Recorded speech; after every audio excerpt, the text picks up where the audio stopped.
try to watch this video till end. Do not waste your time.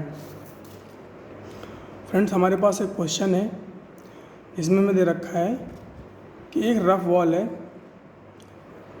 उससे सटा के एक ब्लॉक रखा गया है जो कि स्क्वायर शेप्ड है और उसकी ईच साइड जो है वो क्या है 2 मीटर है।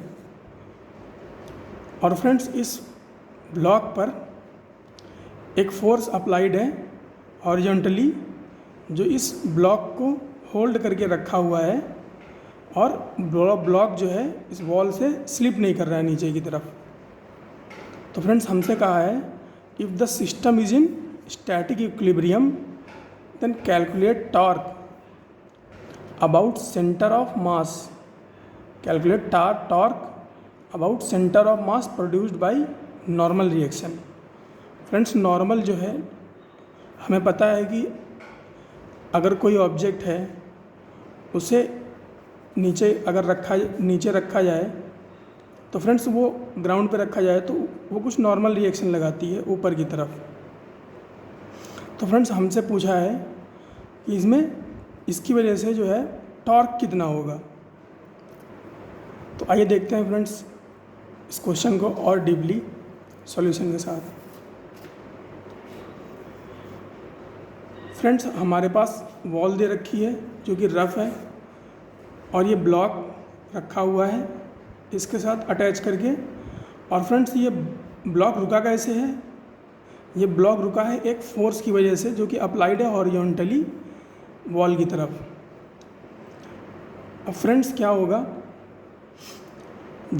अगर ये वॉल जो है ये रफ़ है तो जब ये ब्लॉक नीचे की तरफ आने की कोशिश करेगा तो ये कुछ फ्रिक्शन अप्लाई होगा, लगाएगा, वॉल लगाएगी ब्लॉक के ऊपर की तरफ।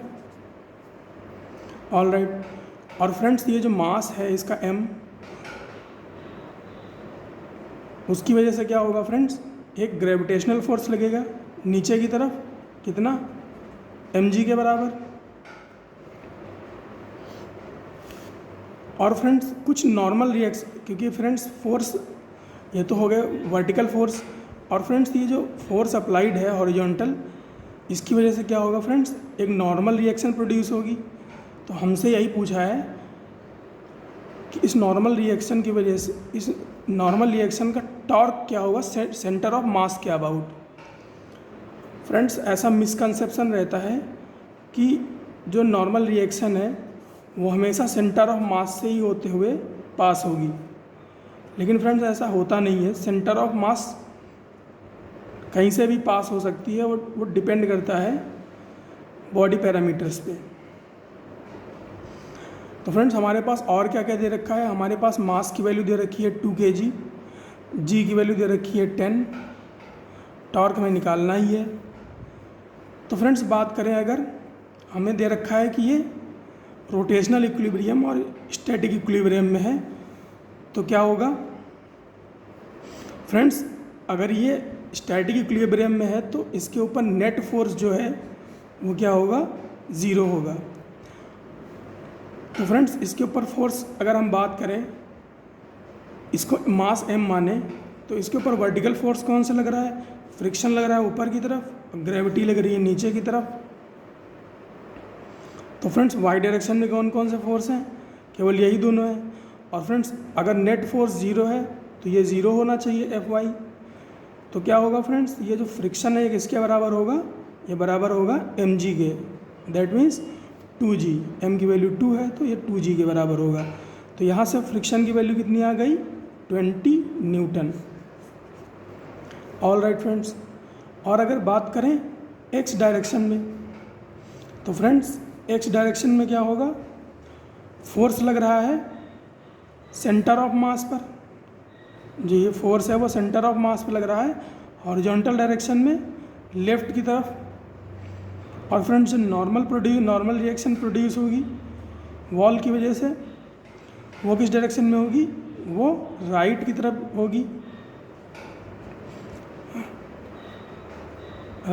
होगी, या अगर एक्स वाई एक्सिस की बात करें तो प्लस एक्स डायरेक्शन में होगी और फोर्स माइनस एक्स डायरेक्शन में लग रहा है। तो फ्रेंड्स अगर x direction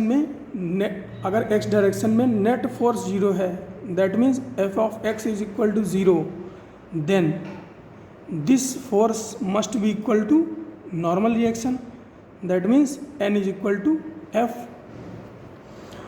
all right friends, ये तो हो गई ट्रांसलेशनल इक्विलिब्रियम की बात। एफ नेट इक्वल टू 0 कर दिया। हमें क्या निकालना है फ्रेंड्स? हमें निकालना है टॉर्क अबाउट सेंटर ऑफ मास।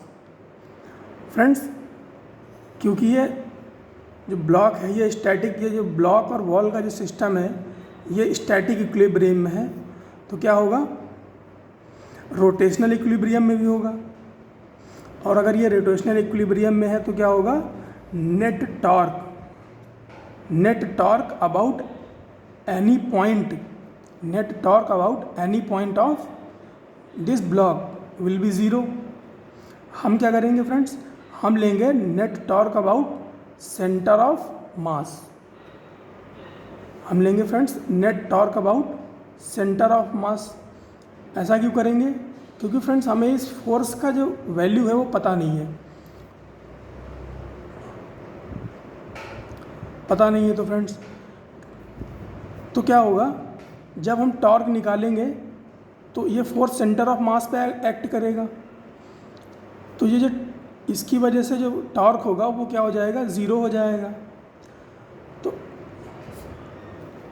देखिए नेट टॉर्क कैसे लिखेंगे?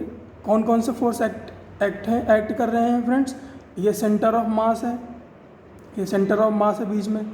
ये 2g है या mg जो होता है वो सेंटर ऑफ मास से नीचे की तरफ होता है। तो फ्रेंड्स 2g की वजह से टॉर्क कितना हो जाएगा? 0 हो जाएगा। और फ्रेंड्स इस फोर्स की वजह से जो है टॉर्क कितना हो जाएगा? वो भी 0 हो जाएगा। अब कौन सा फोर्स बचा? एक तो नॉर्मल रिएक्शन बची और ये फ्रिक्शन फोर्स बचा। तो फ्रेंड्स ये जो फ्रिक्शन फोर्स है इसकी परपेंडिकुलर डिस्टेंस क्या है सेंटर ऑफ मास से? फ्रेंड्स ये इस ब्लॉक की टोटल लेंथ है 2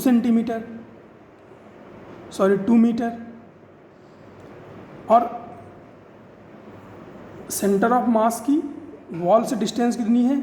एग्जैक्टली हाफ है इस ब्लॉक की साइड की, तो ये कितनी हो जाएगी? 1 मीटर। तो फ्रेंड्स इस फ्रिक्शन की डिस्टेंस क्या हो जाएगी? परपेंडिकुलर डिस्टेंस सेंटर ऑफ मास से 1 मीटर। और फ्रेंड्स ये फ्रिक्शन जो है ये इस ब्लॉक को किस डायरेक्शन में घुमाने की कोशिश कर रहा है? क्लॉकवाइज डायरेक्शन में घुमाने की कोशिश कर रहा है। तो फ्रेंड्स इसको हम क्या ले लेंगे? माइनस में ले लेंगे। तो फ्रेंड्स फ्रिक्शन क्या हो गया? -F into perpendicular distance 1 plus torque due to normal reaction.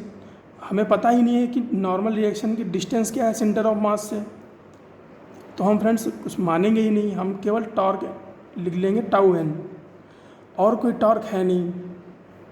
तो ये किसके बराबर हो जाएगा? 0 के। तो फ्रेंड्स τn किसके बराबर हो गया? फ्रिक्शन के बराबर हो गया इस इक्वेशन से। और फ्रिक्शन की वैल्यू क्या है? 20 न्यूटन। तो फ्रेंड्स अगर ये यहाँ से हम कंक्लूजन निकाल सकते हैं कि अगर ये नॉर्मल रिएक्शन सेंटर ऑफ मास से ही पास हो रही होती तो इसकी वजह से टॉर्क क्या आता? 0 आता। लेकिन फ्रेंड्स ये जो टॉर्क है नॉर्मल रिएक्शन का अबाउट सेंटर ऑफ मास वो नॉन ज़ीरो है। इसका मतलब क्या हुआ? इसका मतलब ये हुआ कि जो नॉर्मल रिएक्शन है वो सेंटर ऑफ मास से पास नहीं हो रही है। तो यही कॉन्सेप्ट था फ्रेंड्स इस क्वेश्चन में जो सिखाना था। मिलते हैं अगले क्वेश्चन में।